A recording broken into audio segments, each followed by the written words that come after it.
The Yemeni Revolution, initially named the Yemeni Uprising, followed the initial stages of the Tunisian Revolution and occurred simultaneously with the Egyptian Revolution of 2011 and other Arab Spring protests in the Middle East and North Africa. In its early phase, protests in Yemen were initially against unemployment, economic conditions and corruption, as well as against the government's proposals to modify Yemen's constitution. The protesters' demands then escalated to calls for Yemeni President Ali Abdullah Saleh to resign. Mass defections from the military, as well as from Saleh's government, effectively rendered much of the country outside of the government's control, and protesters vowed to defy its authority. A major demonstration of over 16,000 protesters took place in Sana'a, Yemen's capital, on the 27th of January. On the 2nd of February, Saleh announced he would not run for re-election in 2013 and that he would not pass power to his son. On the 3rd of February, 20,000 people protested against the government in Sana'a, while others protested in Aden, a southern Yemeni seaport city. In a day of rage called for by Tarmax el-Kaman, while soldiers, armed members of the General People's Congress and many protesters held a pro-government rally in Sana'a. In a Friday of anger, on the 18th of February, tens of thousands of Yemenis took part in anti-government demonstrations in Taiz, Sana'a and Aden. On a Friday of no return, on the 11th of March, protesters called for Saleh's ousting in Sana'a, where 3 people were killed.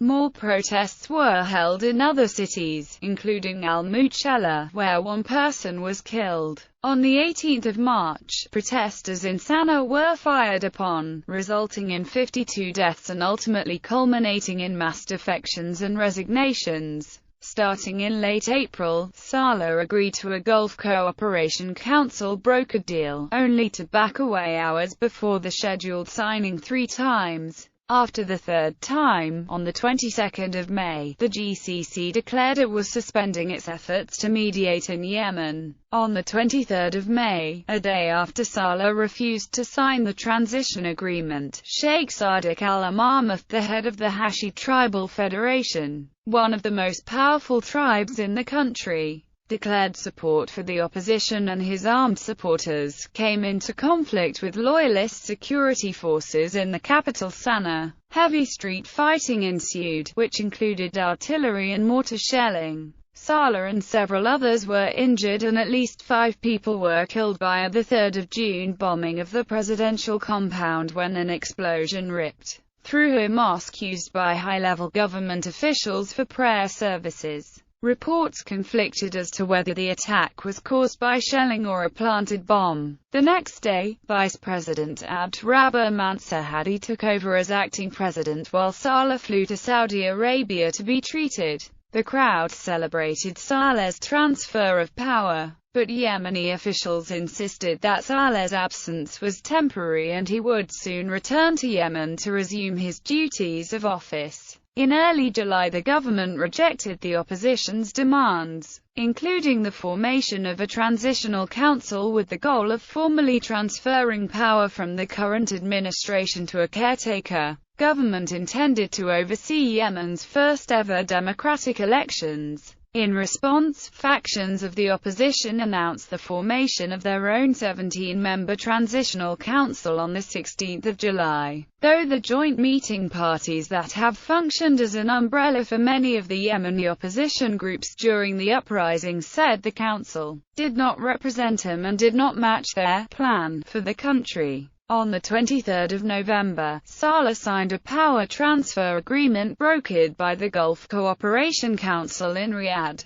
under which he would transfer his power to his vice president within 30 days and leave his post as president by February 2012, in exchange for immunity from prosecution. Although the GCC deal was accepted by the JMP, it was rejected by many of the protesters and the Houthis. A presidential election was held in Yemen on the 21st of February 2012, with a report claims that it has 65% of its turnout. Hadi won 99.8% of the vote. Abd Rabbuh Mansur Hadi took the oath of office in Yemen's parliament on 25 February 2012. Saleh returned home at the same day to attend Hadi's presidency inauguration. After months of protests, Saleh had resigned from the presidency and formally transferred power to his successor, marking the end of his 33-year rule. Background: Yemen has the fourth lowest Human Development Index ratings in the Arab world after Sudan, Djibouti and Mauritania. It is also facing a conflict with al-Qaeda in the Arabian Peninsula as well as a revolt from secessionists in southern Yemen, who want to see the old South Yemen reconstituted.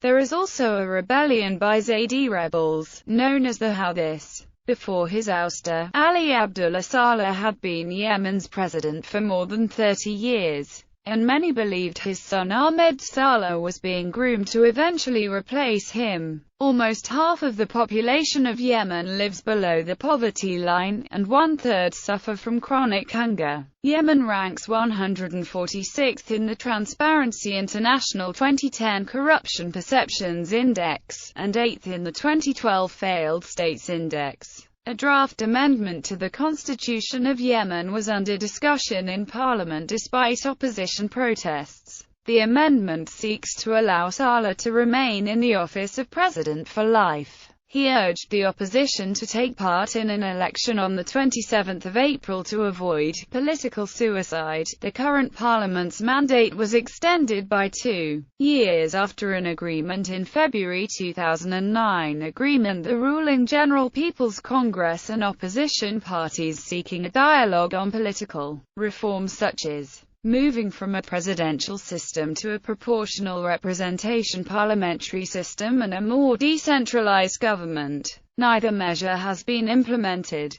2009 alleged internal governmental dissent according to a WikiLeaks report released 31 January 2011. In December 2009, United States diplomat Angie Bryan claimed that there had been opposition to Saleh from his closest advisors for several months. Bryan wrote, like other Saleh watchers, XXXXX characterizes the multitude of threats facing Saleh as qualitatively different and more threatening to the regime's stability than those during any other time in Yemen's history. Saleh is overwhelmed, exhausted by the war, and more intolerant of internal criticism. Saudi involvement comes at just the right time for him, XXXXX said. Largely unprecedented criticism of Saleh's leadership within the rarefied circle of Saleh's closest advisors has increased in recent months, even including longtime Saleh loyalists such as Office of the Presidency aides XXXXX. According to XXXXX,